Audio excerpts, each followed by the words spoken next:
Hello, this is M again, CEO of the Soul Focus Group. Super excited about life, about the possibilities, about what my children are doing out in the world. I just love my girls. Oh my God, they are some beautiful human beings. Besides being beautiful aesthetically, they are beautiful human beings. And it really touches my heart that I had a hand in it. I think about their mother, and I think about, what's in their mother for them to be as beautiful as they are. I'm talking about my oldest daughter and my two youngest daughters. Beautiful human beings.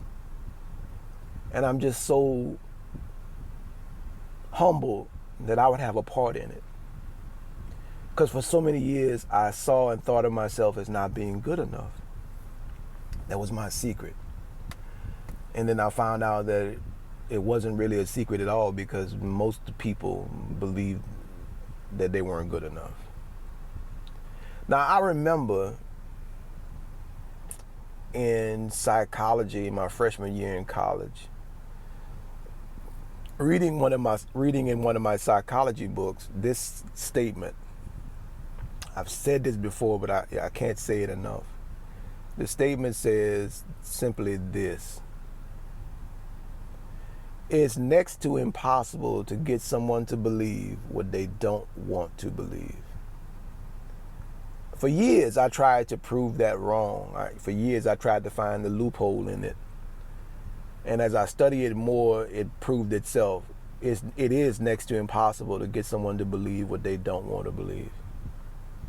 So it brought me to the conclusion that what is being implied in that statement, but not openly said, is the fact that whatever you believe is what you want to believe. If it's next to impossible to believe what you don't want to believe, then it stands to reason that what you believe is what you want to believe. Now, here's the conundrum. Why would I want to believe that I'm not good enough? Interesting, my D. Ask yourself that question. Why would you want to believe that you're not good enough?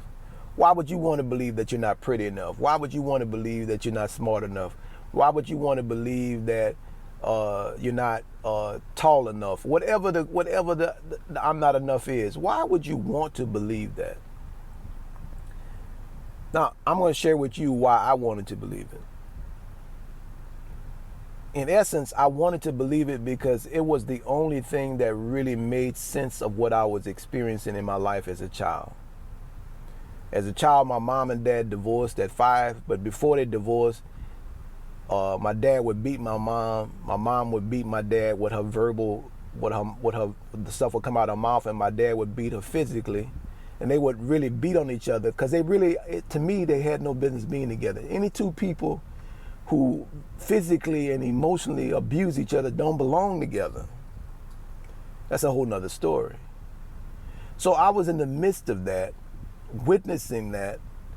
I felt very helpless because I couldn't help my mother. I wanted to be able to help my mother. I wanted to be able to stop my father from beating my mother, but I couldn't because I was only 5 years old. I was helpless. So that feeling of helplessness grew in me, which was my first dose of feeling like I was inadequate. I wasn't enough. I wasn't enough to stop my dad from beating my mama. So I would see my mama in tears, and sometimes, bloody.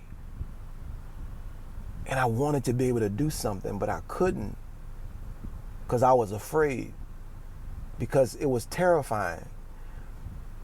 I was 5 years old. But it didn't stop me from internalizing that I wasn't enough. That was my first dose of it.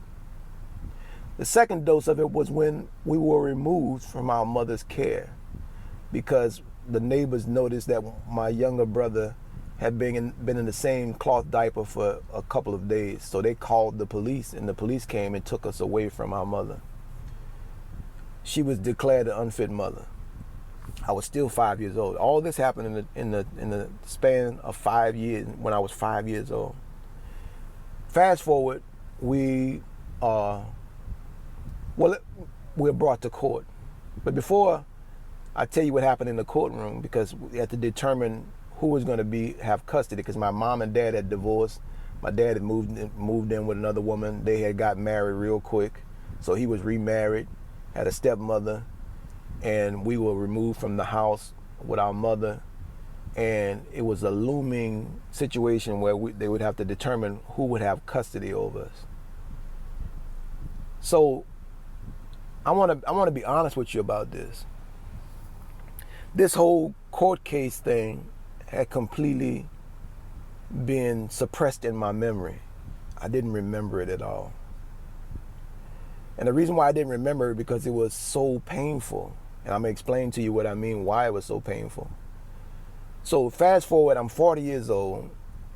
I'm living out here in Houston, where I am now today. And my Uncle Mike, who is no longer with me, I miss me, my Uncle Mike. My Uncle Mike invites me to have lunch with him. He was working at one of my youngest brother's company. I go in to have lunch with him.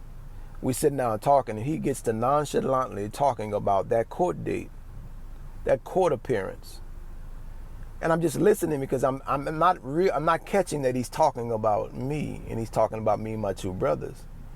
And he says to me, "Do you remember the court date?" And he says, "Yeah, I was." He says, I was 9 years old. He was 9. I was 5. And he said he was sitting next to me and my two brothers in the courtroom. And my grandmother, Pearl W. Davenport, was sitting behind us. I didn't remember any of this. He says, "I remember it like yesterday." I said, "What do you remember?" He says, when the judge says, because our mother had been declared unfit, that the judge had no choice but to put us in the custody of our father, is at that moment our dad gets up and walks out of the courtroom. Y'all,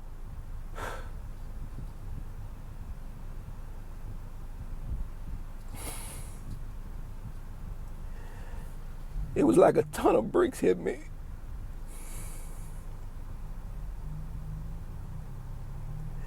Because I still didn't believe it. I was like, "Man, who are you talking about?" He said, "I'm talking about you. I'm talking about you and your two brothers."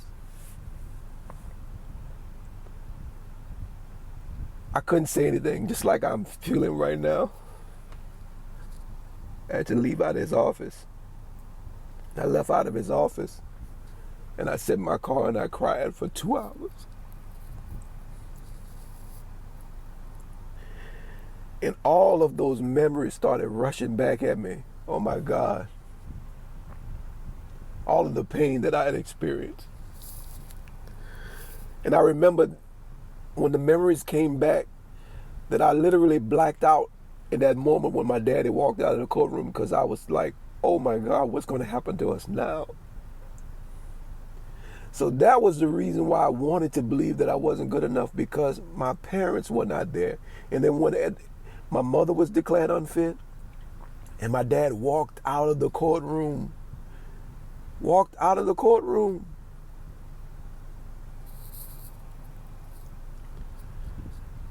Oh my God. And in that moment, I remember what came back to me is how powerless I felt. And as I got older, I made a commitment to myself that I would never feel powerless like that again.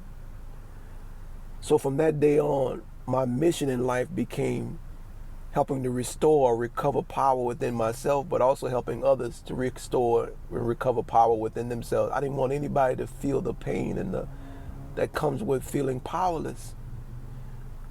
But at the time, being a child and not understanding that my parents had their own shit that they were dealing with, and they had stuff that they were dealing with. I'm not judging them, because they did the best that they can do, believe that or not, based upon what they were working with. But the only thing that made sense to me was that I was not good enough. That's the reason why I was going through that, because I was looking at life through the eyes of a child. And as I became older and became an adult, I began to understand my father and understand my mother and began to love them in spite of what we went through. But that's the reason why I wanted to believe I wasn't good enough. Why do you want to believe that you're not good enough? Because I wanted to believe something else, and I'll explain to you what that is a little later. Have a wonderful day. Thank you for listening. I appreciate you and I love you. Peace.